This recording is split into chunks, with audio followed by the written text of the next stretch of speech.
Alors, quelle est la tendance long terme sur la paire Ethereum contre Bitcoin pour l'investisseur? C'est ce qu'on va tenter de voir de la manière la plus rationnelle possible dans cette vidéo, avec aucune arrière-pensée, aucune religion plus pour Ethereum que pour Bitcoin. Très clairement, je te le dis, je m'en fous. J'analyse les graphiques, c'est tout ce que je fais. Et on va essayer de détailler tout ça en rajoutant la notion de dynamique interne dans la tendance et de l'imperfection de marché, ou autrement dit de la fake structure. Ok? Je m'explique, quitte pas la vidéo, c'est parti. Alors salut à toi et bienvenue sur la chaîne Crypto Liberté, la chaîne des investisseurs sniper. Si tu n'es pas encore abonné à la chaîne, je t'invite à le faire. Si tu préfères attendre toute la vidéo pour voir si tu le fais, attends toute la vidéo. Mets un like sur la vidéo, ça aide au référencement si tu as l'habitude de mon contenu comme ça c'est fait. Alors, je vous en prie, pas de dispute dans les débats, on n'est pas là pour parler pro-Ethereum, pro-Bitcoin. Je suis là pour vous présenter ma méthodologie d'approche des marchés, de la tendance, ok? Tu le sais que j'aime pas tout ce qui est conventionnel, tout ce qui est trop facile, tout ce qui est les bandes de Bollinger ont cassé, ont clôturé, donc du coup ça va baisser. Non, le marché il est imparfait, il y a toujours des imperfections, ce n'est pas aussi simple que ça. Si c'était aussi simple que ça, il n'y aurait pas de faux signaux, il n'y aurait pas de... je sais pas ce qui est tombé. Il n'y aurait pas de faux signaux, il n'y aurait pas de fausses cassures de structure, il n'y aurait pas de chasse à la liquidité. Donc dans une tendance haussière, on est tous d'accord. La théorie de dos, alors je vais me réduire pour étayer tout ça. Selon la théorie de dos, tout le monde le sait, d'accord, à part les plus débutants, mais la théorie de dos dit que si on fait des creux et des tops de plus en plus hauts, la tendance est haussière. On est tous d'accord sur ça. Inversement, si on fait des creux de plus en plus bas et des tops de plus en plus bas, la tendance est baissière. D'accord? Les tops sont ici, les creux sont ici. Ok? On voit bien que la tendance est baissière. Il a bien fallu donner une définition. Mais l'analyse technique, la bourse, les jeux à somme nulle, les marchés financiers ne sont pas si simples que ça. Il n'y a pas de vérité. C'est uniquement de l'interprétation. Et c'est l'interprétation du consensus global qui fait que le marché décide d'aller quelque part ou ailleurs. Donc c'est pour ça que le marché pullule de ce que beaucoup appellent des fake structures, des fake out, des faux signaux, tout ce que tu veux. Donc effectivement et bien entendu que dans une tendance, il y a aussi une notion de dynamique interne dans la tendance qui des fois sont des manipulations de marché, ou si tu veux des endroits où le marché se cherche, où il vient casser des structures mais qui ne sont pas à prendre en compte dans la tendance. Donc oui, ce que je veux dire par là, c'est que sur le papier, la théorie de dos, c'est ce qu'on a vu précédemment, mais dans la réalité, la tendance haussière ou la théorie de dos, c'est ça. Tac, un haut, un bas. Un haut parfait, ok, un bas. Ah, on arrive ici, un haut, tac, tac, tac, tac, tac, on vient casser, hop, un plus haut. Ok, tac, tac, tac, tac, on vient au-dessus, on casse, un plus haut. Donc le marché va n'importe où, on va pas le faire sinon la vidéo sera trop longue, va n'importe où, il se passe pas comme ça tout le temps. Le marché, il est plutôt comme ça, avec plein d'imperfections de partout. Et si là on était par exemple en weekly, le vrai top il est ici à prendre, le vrai top il est ici dans son ensemble à prendre, et le prochain il est ici. Le bottom il est là, et il est là. Celui qui va se focaliser uniquement sur « Ah mais non, mais regarde ici, il y a eu un top », un top c'est plus bas, donc la tendance est baissière. Qu'est-ce qui se passe? On va ici casser, il va prendre un signal à la vente, le marché est bearish et le marché repart plus haut. On appelle ça, et on va le voir tout à l'heure sur la paire ETH-BTC, des réaccumulations. Des réaccumulations, c'est quoi? C'est une manipulation de marché, ok, ou c'est un marché où le marché se cherche, où il va casser la structure pour exécuter un plus haut. Pourquoi il ferait ça? Ben parce que regarde, si on prend le côté plus standard que tout le monde applique ici. Souvent, les traders retail, ce qu'ils font, ils vont placer, voilà, ils vont prendre des positions ici, tu vois, ou ici, ou ici. Et donc, ils mettent leur stop loss, les swing traders, en dessous de la structure, avec plus ou moins de la marge, parce qu'ils savent que des fois, on se fait chasser. Tac, CTRL V, et ils vont se mettre ici. Donc malheureusement, pour eux, et bien souvent, et c'est bien pour ça que 90% des traders perdent sur le marché, ou des investisseurs perdent beaucoup dans ce marché, notamment dans les cryptos, parce que c'est pas aussi simple que ça. Souvent le marché, ce qu'il vient faire, c'est il vient casser la structure pour déclencher les stop loss, et après il exécute le plus haut. Et donc, quand on casse, tu le sais, quand on fait péter un stop loss, celui qui est acheteur, voilà, celui qui est acheteur ici, ou celui qui est acheteur ici sur ce niveau, ou celui qui est acheteur ici. Bien souvent, on met son stop loss sous la structure. Et s'il est acheteur, son stop loss, il est déclenché, c'est une vente. Quand tu vends, quand un stop loss, c'est tu vends forcé au marché parce que le marché vient te stop losser, ou te liquider, si tu veux. Et donc, quand tu vends, en face, il y a des acheteurs. Donc souvent, le marché, il vient casser les stop loss pour capturer énormément de ventes, pour mettre des achats dans la vente de ceux qui vendent par stop loss forcé, pour pouvoir ensuite aller faire le plus haut. On appelle ça l'order flow, on appelle ça la fractalité du marché. Et donc le marché, quand il a plus de jus, il est bien souvent obligé de venir casser une structure pour pouvoir exécuter un plus haut. Voilà. Je voulais introduire tout ça pour aller te l'illustrer maintenant sur la paire ETH-BTC. Et d'ailleurs, tu vas sur tous les marchés, c'est comme ça.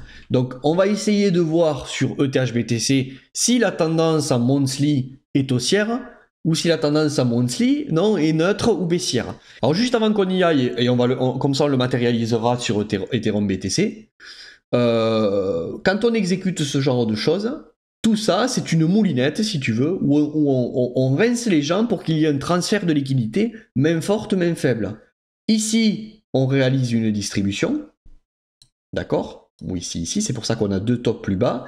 Ici, juste en dessous, la cassure de la structure ici, là, qu'on appelle, je vais t'appeler le BOS, donc le break de structure. Là où on a le break de structure, on vient, hop, réaccumuler en dessous, ok, pour pouvoir continuer à exécuter le biais général qui est haussier à monthly. Par exemple, si on était à monthly, d'accord? Et donc tout ça, là, la distribution plus la Q, ça s'appelle, cette distribution plus cette AQ, ça s'appelle une réaccumulation pour aller plus haut. Ok?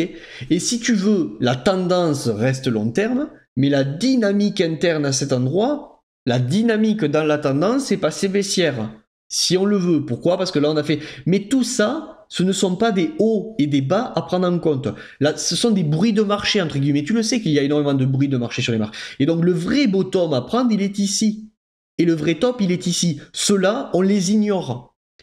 Le marché, encore une fois, ne fait jamais cette perfection. Trouve-moi un endroit où c'est propre comme ça, c'est utopique. On va pas y aller. Partout sur les marchés, il y a des cassures de structure dans tous les sens. Et c'est pas parce qu'on a cassé la structure, si tu veux, que le marché est retourné. Des fois, oui, mais on attendra une confirmation. Par exemple, ici, si on casse la structure, ce qu'on va attendre derrière, c'est, ok, on repart plus haut, mais si, en revanche, là, quand on repart, le marché s'arrête, ne vient pas recasser ce plus haut, là, et vient recasser à nouveau, là oui, là on est passé de bas de plus en plus haut, ok, tac, tac, tac, tac, tac, à effectivement un bas, un rebond, un rebat plus bas que cet AQ. Donc là, on peut dire qu'on a retourné la théorie de dos. Et là, je suis d'accord, la tendance est passée baissière. Mais il faut arriver à voir si la cassure de structure, elle s'exécute sur une manipulation de marché, donc une réaccumulation ou une redistribution, ou est-ce qu'elle s'exécute sur un réel retournement de marché. Et c'est ça toute la difficulté, et c'est un des éléments les plus difficiles pour tout le monde sur les marchés. Ça s'appelle les fake structures, ça s'appelle comment on appelle ça, l'inducement. Donc ça veut dire que ce sont des structures qui sont là pour induire en erreur le retail, et c'est là où les gros, la smart money, vient exécuter un max de liquidité. Pourquoi? Parce que c'est là que les retails capitulent. Quand un retail, tout simplement, il voit des choses simples comme ça, il ne capitule jamais parce que c'est trop trivial, et effectivement il dit, et c'est pour ça que souvent des gens sont biaisés. Alors je me suis fait clasher à certains endroits sur ces sujets, mais c'est souvent parce que les gens ne comprennent pas ces systèmes là, d'accord? C'est pas pour les prendre de haut quoi que ce soit, je suis passé par ce développement aussi là dans ma lecture des marchés, et les gens, si tu veux, s'attendent à trouver des choses hyper propres comme ça, et du coup ils sont surpris de perdre ensuite sur les marchés. Si c'était si simple comme ça, s'il n'y avait jamais de fausse cassure de structure, du style on arrive et blam, on vient casser pour aller faire un plus haut, les gens, tout le monde serait gagnant, ils lâcheraient jamais le sac. Donc attention, je vous le dis une dernière fois, arrêtez de chercher les méthodes simples. La bourse et l'analyse technique, c'est difficile. Il faut arriver à lire l'order flow, il faut arriver à lire le prix, il faut arriver à comprendre, et même pour un investisseur, si tu attends des recettes toutes faites à base de 3 indicateurs techniques, des hauts de plus en plus hauts, des doubles bottom ou des doubles top, n'optimise pas tes chances de gagner sur les marchés. Voilà. On va illustrer tout ce propos maintenant sur la paire ETH-BTC, puisque oui, elle n'échappe pas à la règle, elle est imparfaite.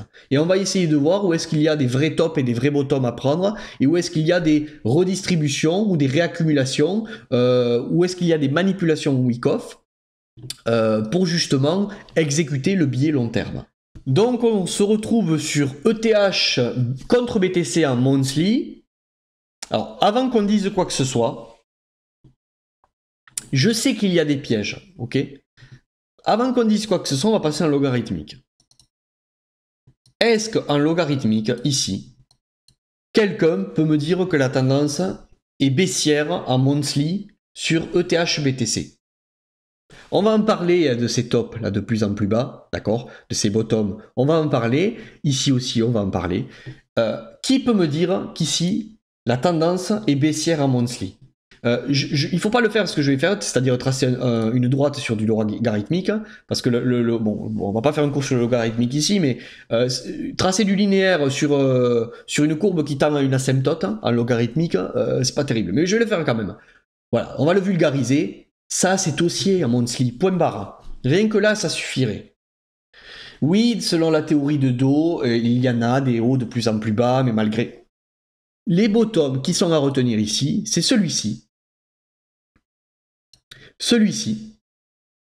Ce top général ici, oui, ça je m'en fous, on va l'expliquer pourquoi. Ce bottom, qui a priori est défendu. Et on s'attend à quoi? On s'attend bien sûr à un nouveau top. Peut-être qu'on va passer plus bas. Je dis pas, on ne lit pas l'avenir. Je ne suis pas un pro-Ether contre... Je m'en carre l'oignon de ça, mais complètement. Ce que je veux dire, c'est que là, moi sous les yeux, j'ai un marché qui fait ça. Top, tac, tac, tac. Et qui faiblit, oui, parce qu'il tend à une asymptote, c'est normal. Mais l'objectif, là maintenant, c'est d'aller me taper un plus haut. Pourquoi? Parce qu'on fait à monthly des bas, haut, bas, haut, bas, on s'attend à un plus haut. Si par contre ici on vient se retourner et casser ce plus bas, là effectivement on sera passé de bas, haut, bas, haut, bas, haut et bas. Et là on sera passé bearish, ok? Donc on est en train ici de respecter l'order flow monthly, mais la tendance générale est haussière. Allez, je peux concevoir effectivement que depuis ce point-là ici, voilà, et depuis jusqu'à aujourd'hui, ici, là, juste si on zoome ici, on est en range. Allez, je veux bien l'entendre. Mais par contre, la photo long terme, elle est bullish, c'est tout. Il y a juste à regarder le trait jaune, même si encore une fois, j'aime pas faire du linéaire sur du logarithmique. On est bullish à monthly, c'est bullish, c'est tout, c'est haussier. Et alors maintenant, on va parler justement de ces fake structures. Et pour arriver à comprendre, est-ce que les cassures de structure ont retourné le marché baissier et ont rendu HBTC baissier sur le long terme, ou est-ce que non, on est en train potentiellement de faire des manipulations pour aller pousser cette paire plus haut? Alors, oui, la tendance est haussière. Oui, quelquefois, la dynamique interne a été baissière. Déjà, elle l'avait fait ici. Alors, ça, c'est une preuve irréfutable que c'est pas parce qu'à certains moments, on passe dans une dynamique baissière qu'on n'est plus haussier. Regarde ce que je veux dire ici. Dans ce cercle bleu-là, on a fait un mini de ce qu'on est en train de faire aujourd'hui dans ce cercle bleu, de ce qu'on a fait ici. C'est-à-dire qu'on était dans un marché bullish, ok? Une bulle. En fait, c'est quand il y a un éclatement de bulle, la dynamique dans la tendance repasse baissière pour faire péter la bulle, qui a été démesurée, qui a été irrationnelle, ok? Je m'explique. Ici, là, tu vois, on a eu un marché très haussier. La bulle a pété, et donc on est passé sur un top plus bas que l'autre, ici. On est passé dans une dynamique baissière. On a cassé la structure ici. Donc on est passé de tac, tac, tac, tac. On a cassé la structure, on l'a recassé. Et pourtant, on est parti faire un plus haut. Et donc le bottom qui a à prendre en compte, c'est celui-ci. Celui-ci. Ce top, il est à prendre en compte, seul dans la tendance. Mais tout ça, là, c'est ce que je t'ai appelé après une distribution pour distribuer suite à la bulle spéculative, une accumulation juste en dessous la cassure de structure ici, le BOS que je t'ai appelé, ici, là où on a cassé la structure. Et malgré le fait, tu vois, qu'on ait cassé la structure et que selon la théorie de dos, on est passé baissier, ben non, on est parti en V-bottom et on est parti faire une autre bulle.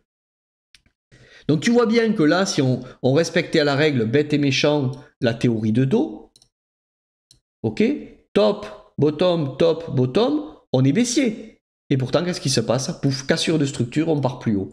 Donc là, tout simplement, on a eu une distribution suivie d'une accumulation. Donc distribution, cassure, accumulation.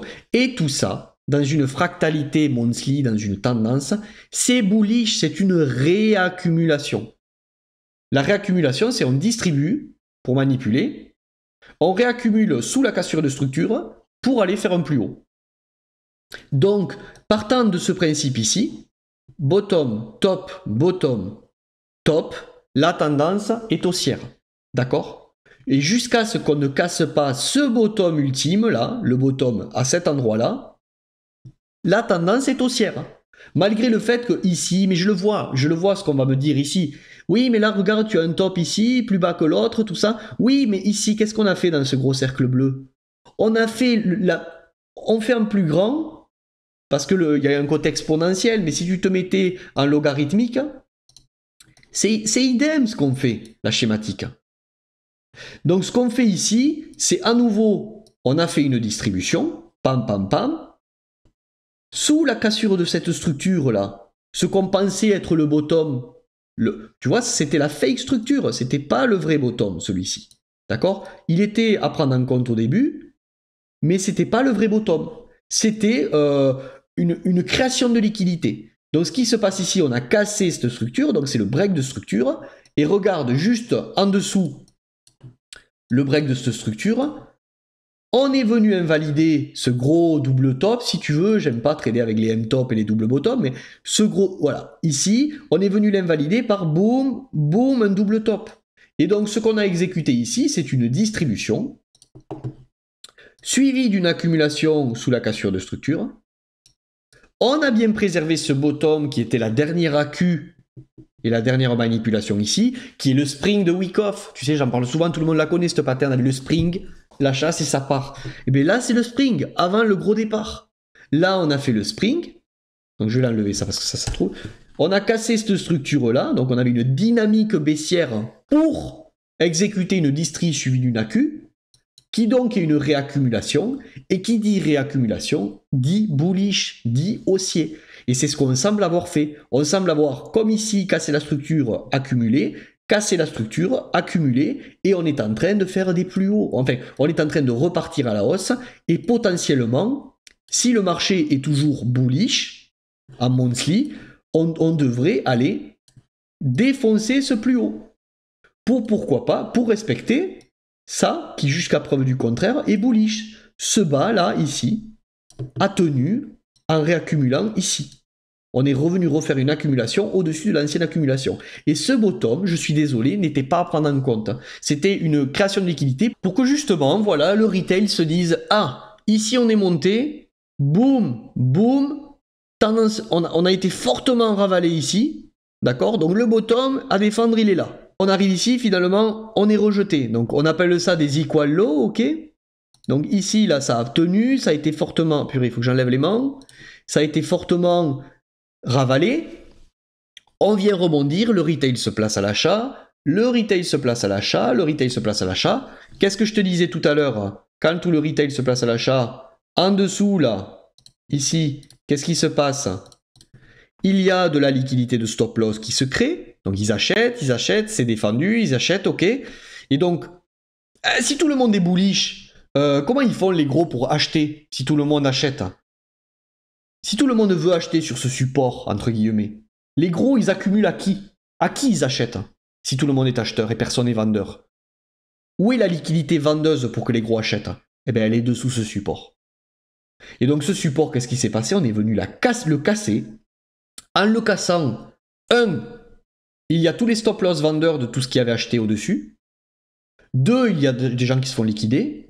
Et 3, il y a des gens qui sont focalisés sur le cercle bleu en disant la tendance est baissière, on fait des bas de plus en plus bas, Du coup, à la cassure, les gens disent c'est bearish, on est passé baissier. Et non, ils n'ont pas pris cet ensemble de fractalité globale de marché et ils n'ont pas réussi à lire que c'était tout simplement une distrib suivie d'une AQ et que du coup, ça c'était une réAQ.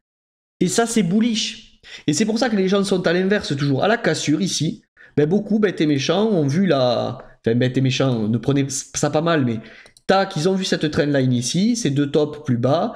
On a cassé ce support ici, là, si tu veux. Tac. Et, certains ont vu ce qu'on appelle le... Il est où? Le triangle descendant, par exemple, j'en sais rien, moi, ici, là. Ah, on l'a cassé à la baisse, et non, on le casse. Fake structure, on réaccumule derrière, et pourquoi? Pour aller faire des plus hauts. Et tout ce qui ont lâché ici leurs Ethereum pour les BTC, bah, le regrettent aujourd'hui ici. On va conclure avec ça. Donc Ether, la paire, pour l'instant ce qu'on a en analyse technique, les vrais bottoms sont là, là et là. Le troisième bottom est ici. Ok, c'est là qu'on a eu la manipulation avec la réAQ. Les vrais tops sont celui-ci dans son ensemble. Et si j'ai le droit de sélectionner, d'accord? Puisque pour l'instant, le graphe me donne raison. Ici est la réAQ, donc la tendance est bien haussière dès lors que ici ça a tenu, d'accord?